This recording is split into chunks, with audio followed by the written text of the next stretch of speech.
Hello everyone, welcome to online class of physics. Today in this video we are going to continue with our next mathematical tool 3, and this is most important tool for us. The name of the tool is calculus. You have heard it for the first time.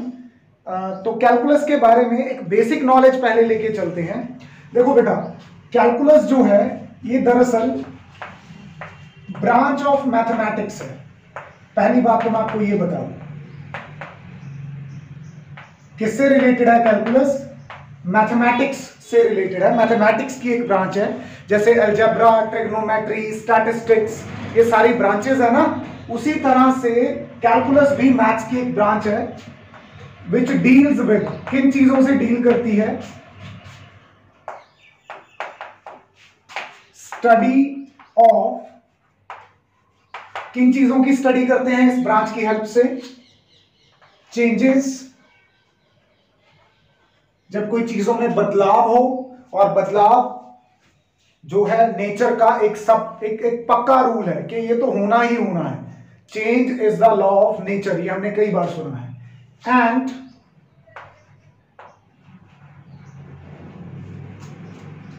Generalisations, generalisations का मतलब है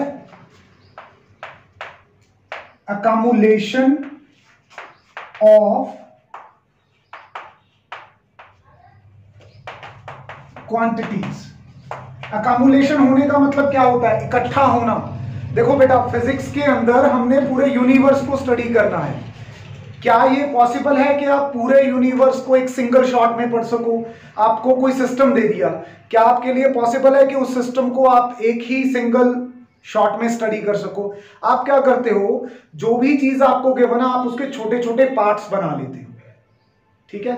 फिर आप system के किसी एक part को study करते हो। जैसा बिहेवियर एक पार्ट का होगा वैसा ही दूसरे का, तीसरे का, चौथे का। फिर आप उन सभी के इफेक्ट को क्या करते हो? अकमुलेट करते हो, गैदर करते हो। उस गैदर करने की प्रोसेस को भी हम किसके अंदर स्टडी करते हैं? कैलकुलस के अंदर। तो यहां पे हमने सीखा कि दो चीजें पढ़ेंगे कैलकुलस में। एक तो जो चेंजेस आते हैं, इंस्टेंटेनियस चेंजेस रादर। कौन से चेंजेस?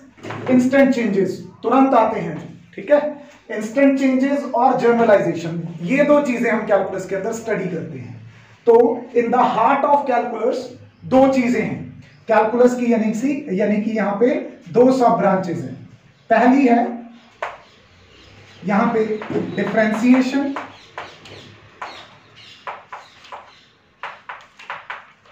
दूसरी है इंटीग्रेशन। आज मैं आपको सिर्फ ये चीज सिखाऊंगा, डिफरेंशिएशन। डिफरेंशिएशन क्या है? It is the process to find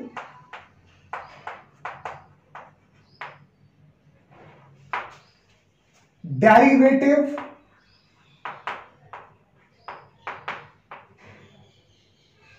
ये डेरिवेटिव फाइंड आउट करने की प्रोसेस है। अब आप कहोगे कि डेरिवेटिव क्या होता है, तो थोड़ा इसको विस्तार में डिटेल में लेके चलते हैं। डिफरेंशिएशन क्या है? It is the process of finding instant changes, instantaneous changes कह लो आप, जो पल भर में होते हैं,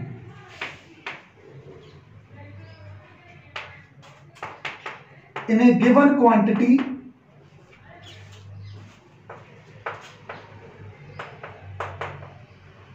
with respect to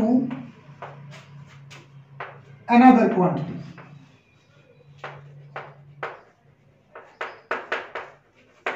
देखो, अब आप कहोगे कि सर ये फिजिक्स में कैसे हेल्पफुल है? बेटा, हमने 9th क्लास के अंदर मोशन स्टडी किया था। तो जब आप किसी चीज का मोशन स्टडी करते हो तो आप उसके वेरियस पैरामीटर स्टडी करते हो, जैसे distance, displacement, speed, velocity, acceleration. तो ये सब पैरामीटर्स आप किसके विद रिस्पेक्ट टू स्टडी करते हो? विद रिस्पेक्ट टू टाइम और समथिंग, जैसे टाइम के साथ कोई चीज कैसे बदल रही है।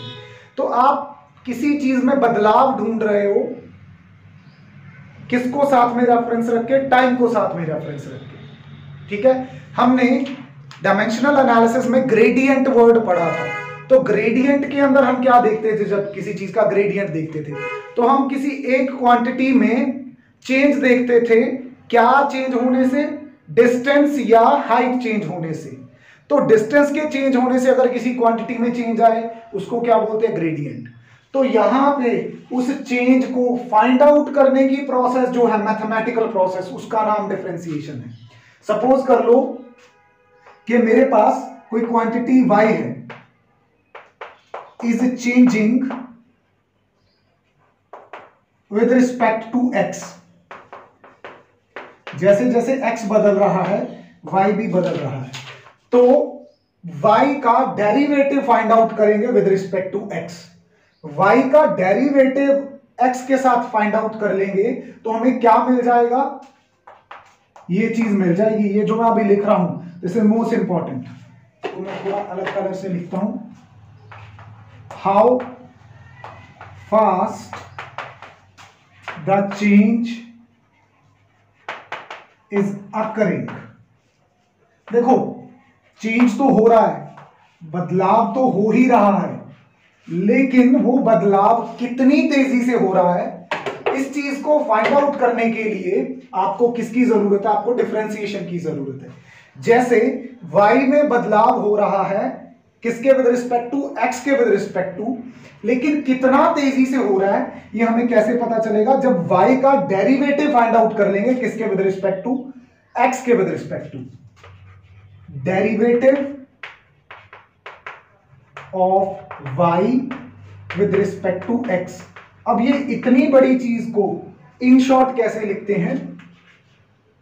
dy by dx। ध्यान देना बेटा, d अपॉन dx ये एक ऑपरेटर की तरह है। किसकी तरह है? ऑपरेटर की तरह। जैसे प्लस, माइनस, मल्टीप्लाई, डिवाइड, ये चार मैथमेटिकल ऑपरेशंस हैं, इनको ऑपरेटर्स बोलते हैं। तो इस तरह से d बाई dx भी क्या है?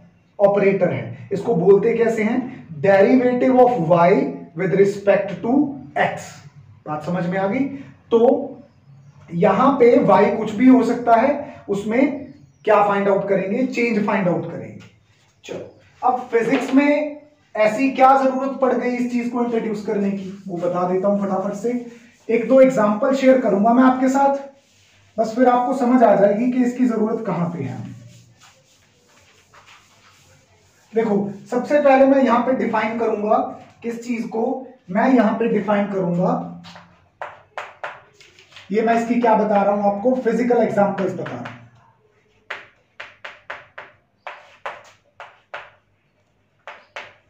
Instantaneous speed.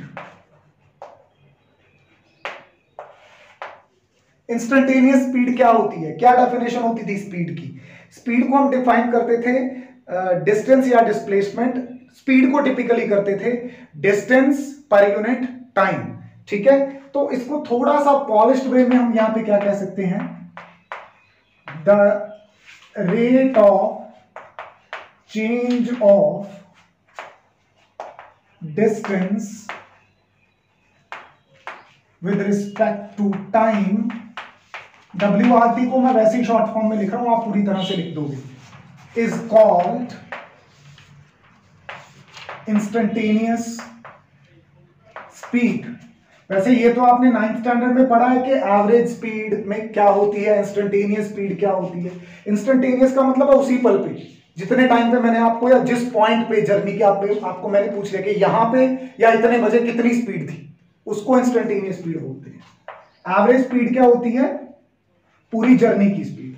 तो इस डेफिनेशन को डिफरेंशिएशन का इस्तेमाल करते हुए, डिफरेंशिएशन को यूज करते हुए इन शॉर्ट कैसे लिखूंगा? तो मैं ये चीज देख रहे हो, क्या चीज चेंज कर रही है? डिस्टेंस चेंज कर रहा है। किसके विद रिस्पेक्ट टू? टाइम के विद रिस्पेक्ट टू। तो यहां पे हम क्या कहेंगे? Derivative of distance with respect to time हमें क्या देता है? स्पीड देता है। स्पीड का सिंबल v, ये कौन देगा? Derivative of distance. देखो डिस्टेंस को कैसे लिखते थे? s के साथ। With respect to time gives you the speed. Simple सी बात है। तो इस तरह से आपकी डिफरेंशिएशन जो है हेल्प करती है यहाँ पे। दूसरी एग्जांपल मैं आपको दूंगा यहाँ पे इंस्टेंटेनियस एक्सेलरेशन की। अब ये तो आपको याद आ ही गया होगा। तो ज्यादा इसका रिलेशन किसके साथ है? मोशन वगैरह के साथ है। इंस्टेंटेनियस एक्सेलरेशन क्या होती है? देखो आप कोई गाड़ी चला रहे हो, एक्सेलरेशन क्या होती है? स्पीड का चेंज होना। किसी पर्टिकुलर पॉइंट पे या किसी पर्टिकुलर टाइम पे कितनी ज्यादा स्पीड चेंज हो रही है। ऐसे जैसे 10 से 50 हो गई स्पीड, 10 से 30 हो गई स्पीड, तो कितना चेंज आ रहा है उसमें पल भर में, उसको इंस्टेंटेनियस एक्सेलरेशन बोलेंगे। कैसे डिफाइन करते थे? Rate of change of velocity with respect to time. क्या चेंज हो रही है? वेलोसिटी किसके विद रिस्पेक्ट टू? टाइम के विद रिस्पेक्ट टू। यानी कि एक्सेलरेशन को मैं मैथमेटिकली डिफरेंशिएशन का इस्तेमाल करते हुए क्या कहूंगा? Derivative of velocity with respect to time. तो ये भी एक फॉर्मूला हो गया। अभी आप सोच रहे होंगे कि इसको सॉल्व कैसे करेंगे। मैं एक दो एग्जांपल्स करवाऊंगा और आपका काम हो जाएगा। अच्छा, किसी को न्यूटन सेकंड लॉ याद है? हाँ जी सर, ये तो सबको याद है, F is equal to M A. पर ये गलत बात है, क्योंकि F is equal to M A original form नहीं है सेकंड लॉ की, वो डिराइव्ड फॉर्म है। ओरिजिनल फॉर्म क्या थी? The rate of change of momentum with respect to time of a body is directly proportional to the force, external force, net external force acting on the body। किसी body के momentum में per unit time बदलाव उतना ही ज्यादा आता है जितनी उसके ऊपर बाहर से एक्सटर्नल फोर्स लगाई जाती है। तो इस बड़ी सी स्टेटमेंट को डेरिवेटिव यूज करते हुए मैं कैसे लिखूंगा?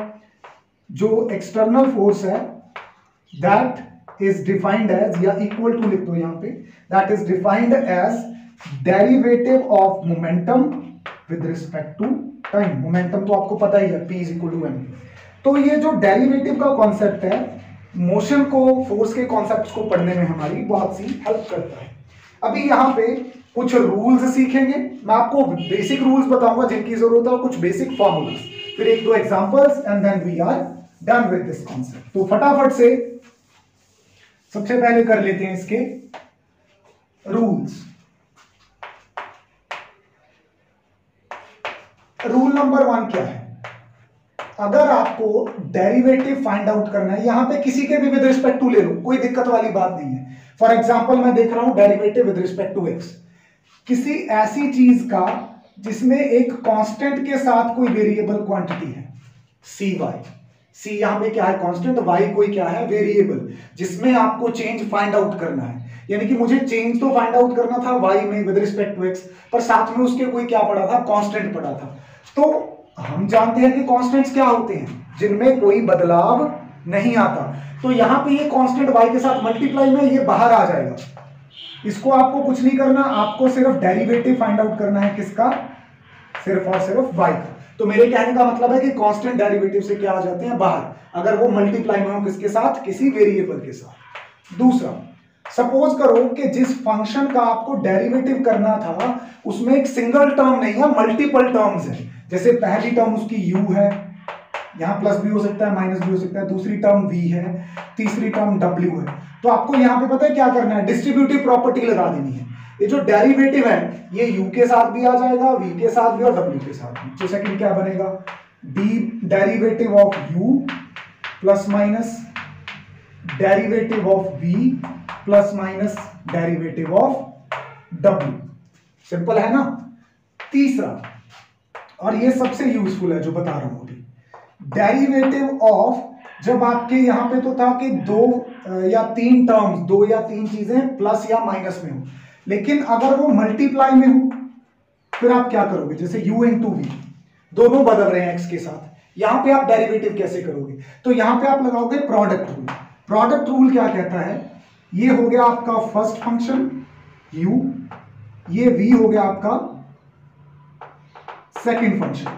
तो मैं यहां पे कहूंगा u एज इट इज, इसको कुछ नहीं करना, into derivative of v plus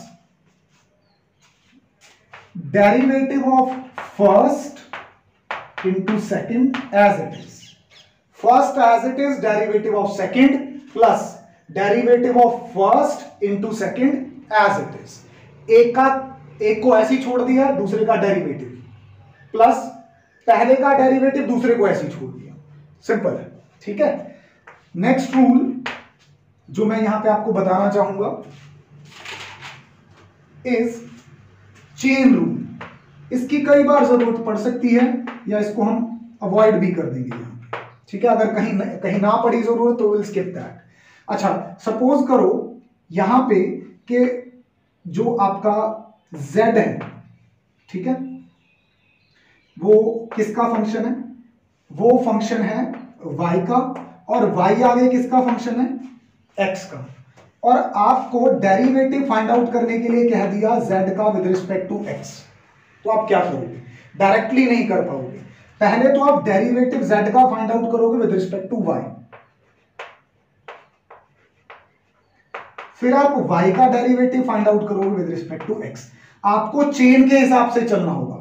अगर z डिपेंड करता है y पे और y डिपेंड करता है आगे x पे, तो अगर आपको z का डेरिवेटिव निकालना है विद रिस्पेक्ट टू x, वो आप डायरेक्टली नहीं जाओगे, z से पहले y का, फिर y से किसका? x का, और दोनों को क्या कर दोगे? मल्टीप्लाई, ठीक है। वैसे भी हम देखें तो dy और dy यहाँ पे क्या हो जाना चाहिए? कैंसिल, मतलब अदरवाइज कह रहा हूं, तो फिर भी हमारे पास ये लेफ्ट और राइट क्या आएंगे? इक्वल। पर इसको जब फंक्शनली लेके चलेंगे तो अलग वे से लेके चलेंगे। तो ये 4 इसके रूल है हमारे पास। अब इसके फॉर्मूलाज कौन से हैं? ये तो इतने आसान है कि जब एक सम करेंगे तो हमें समझ में आ जाएगा, ठीक है। अब आ जाते हैं इसके इंपॉर्टेंट फॉर्मूले। बहुत से फॉर्मूले हैं डेरिवेटिव में, पर मैं आपको सिर्फ इंपॉर्टेंट बता के चलूंगा। सबसे पहला, अगर आपका फंक्शन ही यहां पे क्या हो जाए? कोई कांस्टेंट हो जाए। Let y is equal to c, यहां पे c क्या है? कांस्टेंट। और आपको y का डेरिवेटिव फाइंड आउट करना है विद रिस्पेक्ट टू x, यानी कि आपको इस कांस्टेंट का y की वैल्यू भरोगे ना, यहां पे y की वैल्यू क्या है? कांस्टेंट। तो कांस्टेंट चीज में बदलाव तो होता ही नहीं है, इसका मतलब change in c will be zero, change in constant is zero. तो किसी भी कांस्टेंट का डेरिवेटिव क्या होता है? जीरो। अब c की बजाय यहां पे 1 आ गया, derivative of 1 that is zero. Derivative of pi, pi is constant 3.14 और 22/7 is zero. Derivative of e क्या है? कल बताया था e इज इक्वल टू 2.718, वो भी कांस्टेंट चीज है। तो कांस्टेंट चीजों का डेरिवेटिव क्या होता है? जीरो। बाय द लॉजिक के कांस्टेंट चीजों में कोई बदलाव नहीं आता। दूसरा, अगर यहां पे y है हमारे पास sin x, तो डेरिवेटिव ऑफ y जो होगा, यानी कि मैं यहां पे कह रहा हूं डेरिवेटिव ऑफ sin x क्या होता है? Derivative of sin x is cos x, ठीक है। तीसरा, अगर y है हमारे पास यहां पे cos x, तो डेरिवेटिव ऑफ y यानी कि डेरिवेटिव ऑफ cos x क्या होगा? डेरिवेटिव ऑफ cos x होगा माइनस ऑफ sin x। अभी इनके प्रॉपर प्रूफ आते हैं +2 में, आपको उसमें जाने की जरूरत नहीं है। We have only to harness the results, ठीक है। एक सबसे important, and mark this very very very important, ये सबसे ज्यादा यूज होगा फॉर्मूला। डेरिवेटिव ऑफ, सपोज करो y मेरे पास है किसी वेरिएबल की पावर n, कोई भी नंबर हो सकता है, पॉजिटिव, नेगेटिव, व्हाटएवर। तो derivative of y with respect to x, यानी कि derivative of x raise to power n क्या होगा? जो पावर है वो आगे आ जाएगी और x की पावर में 1 की कमी हो जाएगी, n into X raise to power n-1। ये कुछ हमारे पास यहां पे एक फॉर्मूला लास्ट और बताना है मुझे। अगर हमारे पास कोई लॉग फंक्शन है, ये लॉग नेचुरल हो, कॉमन हो, कोई फर्क नहीं पड़ता, तो यहां पे log x का डेरिवेटिव क्या होगा? log x का डेरिवेटिव होता है 1/x। ध्यान रखना इस चीज का, राइट। तो ये 5 फॉर्मूलाज आप लर्न कर लो, आपके 2 साल की फिजिक्स चल जाएगी, ठीक है। आपको इससे ज्यादा जरूरत नहीं पड़ने वाली है। अब मैं सिर्फ आपको एक एग्जांपल सॉल्व करवाऊंगा यहां पे, ताकि आपकी जो प्रॉब्लम है कि पता नहीं हमसे होंगे सम या नहीं, वो हो जाए यहां पे एक प्रॉब्लम, ठीक है। चलो एक प्रॉब्लम करते हैं। फाइंड तो नहीं, यहां है differentiate x is equal to, हमें कोई यहां पे फंक्शन गिवन है, दैट इज 7t² + 6t + 5, ठीक है। With respect to T at T is equal to 3, ये हमें यहां पे गिवन है। इस चीज का डेरिवेटिव फाइंड आउट करो, किसके विद रिस्पेक्ट टू, टी के विद रिस्पेक्ट टू, कब, जब टी की वैल्यू कितनी हो 3। तो पहले तो डेरिवेटिव फाइंड आउट करेंगे, फिर टी की वैल्यू पुट करेंगे। चलो सॉल्यूशन में चलते हैं। क्या गिवन है, x is equal to 7t square plus 6t plus 5। तो हमें यहां पे x का डेरिवेटिव फाइंड आउट करना है with respect to what, with respect to t find out करना है। तो x की वैल्यू सब्स्टिट्यूट करूंगा मैं यहां पे, x की वैल्यू क्या है 7t square plus 6t plus 5। यहां तक तो मैंने कुछ भी नहीं किया, अभी आ जाता है मेरा काम। देखो जिस चीज का मुझे डेरिवेटिव फाइंड आउट करना है उसमें मल्टीपल टर्म्स है। कितनी टर्म्स है, 3 टर्म्स है। First term 7t square 6t plus 5, तीनों टर्म्स में कौन सा साइन है, मतलब बीच में प्लस प्लस। तो यहां पे जो मैंने रूल्स लिखे थे उसमें एक रूल लिखा था ना, u plus minus v plus minus w, वो लगा के इसको क्या कर लूंगा, सेपरेट कर लूंगा। यानी कि d बाई dt ऑपरेटर को यहां पे डिस्ट्रीब्यूट कर दूंगा सभी टर्म्स के ऊपर। पहली टर्म का डेरिवेटिव, दूसरी टर्म का डेरिवेटिव, तीसरी टर्म का डेरिवेटिव। ठीक है, ये तीनों टर्म्स का डेरिवेटिव फाइंड आउट करना है। अब पहली टर्म के डेरिवेटिव पे आ जाते हैं, 7t स्क्वायर। यहां पे ध्यान से देखो, डेरिवेटिव तो आपको t स्क्वायर का फाइंड आउट करना था, आगे 7 क्या पड़ा है, कांस्टेंट। जब कांस्टेंट पढ़ा हो तो रूल नंबर 1 जो मैंने इरेज कर दिया, क्या था, कांस्टेंट क्या आ जाता है, बाहर आ जाता है। अगर ऐसे बोल बोल के सम करोगे, जब तुम घर पे भी सॉल्व करोगे तो होंगे तुमसे। तो 7 तो यहां पे आ गया बाहर, डेरिवेटिव सिर्फ किसका होगा, डेरिवेटिव होगा सिर्फ टी स्क्वायर का। अच्छा, यहां पे 6 और t का डेरिवेटिव फाइंड आउट करना है। 6 तो कांस्टेंट है, रूल नंबर 1 के अकॉर्डिंग वो आ गया बाहर। डेरिवेटिव आपको सिर्फ किसका निकालना है, t का। अब यहां पे देखो, डेरिवेटिव सिर्फ किसका निकालना है, यहां पे 5 का डेरिवेटिव निकालना है। 5 क्या है, constant. According to formula number 1, अगर आपको किसी का डेरिवेटिव निकालना है जो कि चीज कांस्टेंट है, उसका डेरिवेटिव क्या होता है, 0। सीधा यहां पे क्या पुट कर दूंगा मैं, 0। जिसका डेरिवेटिव होगा उसके लिए डी बाई डी टी तो कर ही दिया हमने। ठीक है, फंक्शन को यूज करने के बाद थोड़ी लिखते हैं, जब आपने डेरिवेटिव इसका ले ही लिया तो वापस से डी बाई डी टी क्यों लिखोगे। अच्छा, अब टी स्क्वायर और यहां किसके विद रिस्पेक्ट टू है, टी के। इसके ऊपर कौन सा फॉर्मूला लगाओगे, इसके ऊपर हम फॉर्मूला नंबर 4 लगाएंगे। जब derivative with respect to X हो, किसका, X raise to some power का। ध्यान रखना, जिस चीज के विद रिस्पेक्ट टू यहां पे है वही यहां पे बेस हो। जैसे यहां पे विद रिस्पेक्ट टू टी है तो यहां भी टी होना चाहिए। पावर कितनी है, 2। क्या फॉर्मूला बनेगा, पावर आगे आ जाएगी और फिर पावर के ऊपर 1 कम हो जाएगा। तो यहां पे क्या बनेगा, 7 टी की पावर 2 आगे आ गई, ठीक है, और टी की पावर 2 में से 1 माइनस किया। हमेशा एक पावर कम कर देनी है। टी की पावर पहले कितनी थी, 2, अब कितनी रहेगी, 1 प्लस 6। टी की पावर यहां पे कितनी है, 1 अगर आगे आ गया तो उसमें से 1 माइनस कर दिया, तो अब टी की पावर कितनी बची, 0। वो लास्ट वाला तो पहले ही खत्म हो गया था। ठीक है, इसको थोड़ा मैं इधर इरेज करके ऊपर लिखता हूं।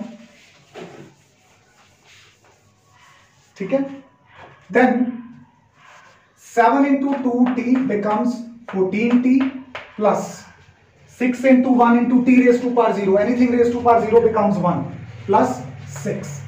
ये चीज आ गई। अभी आपको यहां पे क्या करना है, ये तो आपका डेरिवेटिव फाइंड आउट हो गया। लास्ट पे उसने कहा था कि t की वैल्यू कितनी यूज करनी है, t की वैल्यू आपको 3 यूज करनी है। इसको यूज करो और निकाल दो, कितना आएगा, ये हो गया 12, यहां पे 42 प्लस 6, द आंसर इज 48। इतने सिंपल सम है इसके। The next problem that we are going to discuss will clear the concept. The statement is, we have been given a particle जो कि मूव कर रहा है और उसकी एक्सेलरेशन क्या है, कांस्टेंट है। ये बात बता दी है। सेकेंड लाइन में बताया है कि इसकी जो डिस्प्लेसमेंट है किसी भी टाइम पे वो दी जाती है इस इक्वेशन के द्वारा, s is equal to 10t plus 4.9t square, और ये डिस्प्लेसमेंट किस में आएगी, मीटर्स में आएगी। तो आपको फाइंड आउट करनी है इसकी इनिशियल वेलोसिटी, इसकी वेलोसिटी फाइंड आउट करनी है जब टाइम 3 सेकंड गुजर चुका होगा, और इसकी एक्सेलरेशन। तो सॉल्यूशन में चलते हैं इसके। गिवन हमें क्या है, हमें डिस्प्लेसमेंट की इक्वेशन गिवन है, s is equal to 10t plus 4.9 t square. हमें निकालने को क्या बोला गया है, या तो हमें वेलोसिटीज फाइंड आउट करने को बोली है या हमें एक्सेलरेशन। तो सबसे पहले हमें पता है कि जो वेलोसिटी होती है वो क्या होती है, वो rate of change of displacement per unit time होती है, हमने अभी डिस्कस किया था। तो वेलोसिटी होती है derivative of displacement with respect to time. ये देखो यहां पे डिफरेंशिएशन का कॉन्सेप्ट यूज कर रहे हैं हम। तो s की वैल्यू सब्स्टिट्यूट करता हूं मैं, यहां पे क्या गिवन है हमें, 10t प्लस 4.9 t स्क्वायर। अब दो टर्म्स हैं, दोनों के ऊपर डेरिवेटिव अलग अलग होगा। थोड़ा डिटेल में समझा देता हूं, लिखूंगा मैं शॉर्ट में। तो d बाई डी टी पहले किसका करूंगा, 10t का। 10t में से 10 क्या आ जाएगा बाहर, तो सिर्फ डेरिवेटिव किसका होगा, t की पावर 1 का, प्लस यहां पे दूसरी टर्म क्या है 4.9 t स्क्वायर। जब इसका डेरिवेटिव होगा तो 4.9 कांस्टेंट है, बाहर आ जाएगा। डेरिवेटिव सिर्फ किसका होगा, डेरिवेटिव होगा सिर्फ t स्क्वायर का। तो यहां पे t की पावर 1 का डेरिवेटिव करने के लिए विद रिस्पेक्ट टू t, और t की पावर 2 का डेरिवेटिव करने के लिए विद रिस्पेक्ट टू t मैं फॉर्मूला यूज करूंगा कौन सा, using d by D X of x raise to power n। क्या फॉर्मूला था इसका, पावर आगे आ जाती है और x की पावर में 1 कम हो जाता है। तो इसको यहां पे करते हैं, अगर मैं ये पावर 1 आगे लेके आऊंगा तो मेरे पास क्या एक्सप्रेशन बनेगा, 10 इंटू ये 1 आगे आ गया, इंटू t की पावर यहाँ पे क्या बचेगा, 1 इंटू 1 तो आगे आ गया, t की पावर 1 माइनस 1 क्या बचेगा 0, और किसी चीज की पावर 1, 0 का मतलब क्या होता है 1। अच्छा, प्लस दूसरी टर्म क्या है 4.9 तो पहले से है वहां पे, इंटू 2 और आ गया साथ में, पावर ये आगे आ जाएगी, और यहाँ पे पावर में 1 कम हो जाएगा, 2 माइनस 1 कितना होता है 1, तो t की पावर कितनी बचेगी 1 बचेगी। Ultimately I will have 10 plus 4.9 into 2 कितना होता है 9.8 t। ये आ गई मेरी वेलोसिटी की इक्वेशन। तो पहला क्वेश्चन जिसका जवाब देता हूं, इनिशियल वेलोसिटी का मतलब क्या है, इनिशियल वर्ड का मतलब है कि जब बॉडी को हमने ऑब्जर्व करना शुरू किया था, तो अब हमारी घड़ी पे टाइम क्या था 0, क्योंकि अभी हमने ऑब्जर्व करना स्टार्ट किया है, वी हैव जस्ट स्टार्टेड। तो जहां पे भी आपको मोशन चैप्टर में आगे इनिशियल मिलेगा, इसका मतलब वो किस पे बात कर रहा है, t is equal to 0 second पे बात कर रहा है। किसको फाइंड आउट करना, वेलोसिटी को।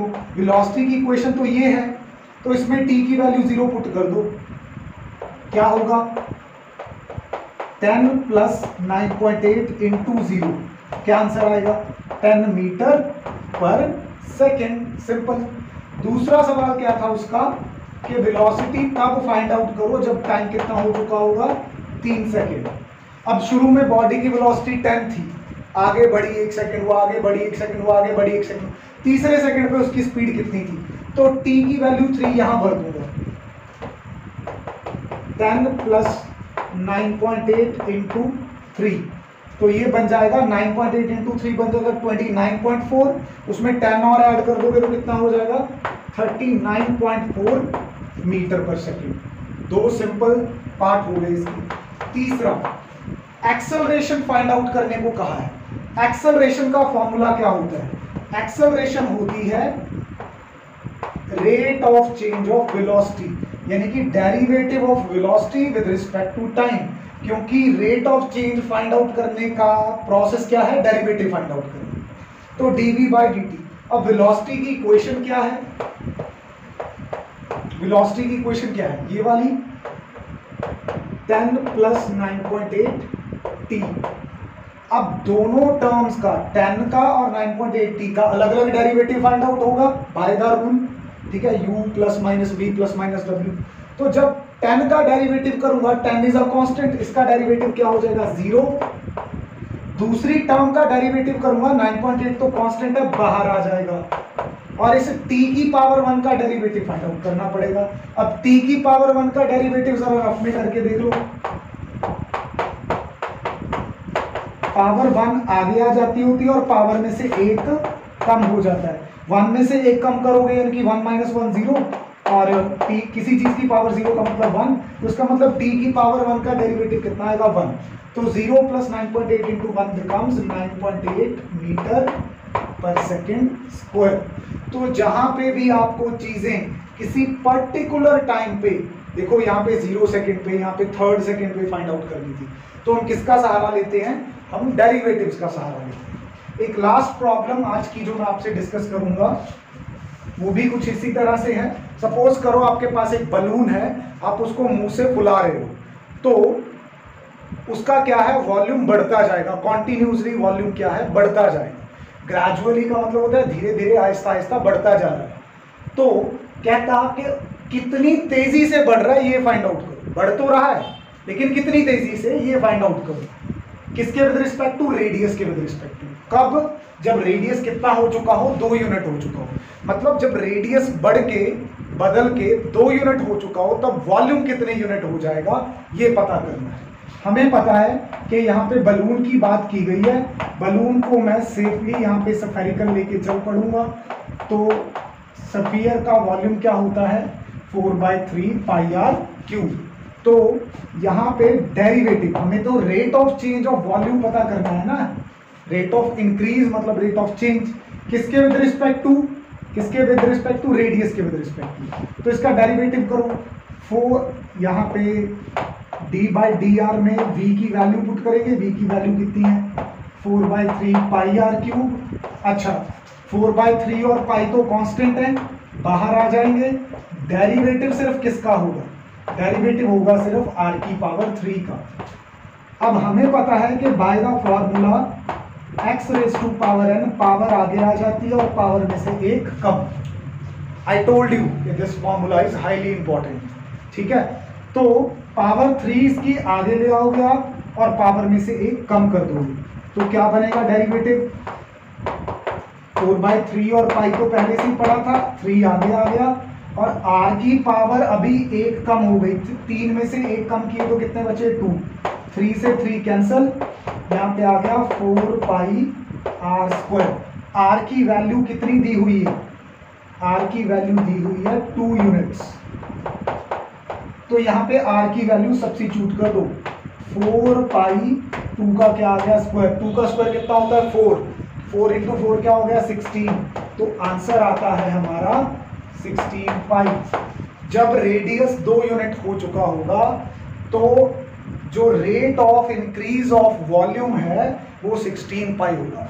इतनी दर से ये बढ़ता जाएगा। ठीक है, तो इस तरह से डेरिवेटिव के कॉन्सेप्ट, फिजिक्स की बहुत सारी प्रॉब्लम्स जहां पे भी हमें किसी पल के, किसी पर्टिकुलर मोमेंट के लिए या किसी पर्टिकुलर डिस्टेंस के लिए चीजों में कितना बदलाव आता है ये फाइंड आउट करने में हेल्प करते हैं। This was all about today's lecture.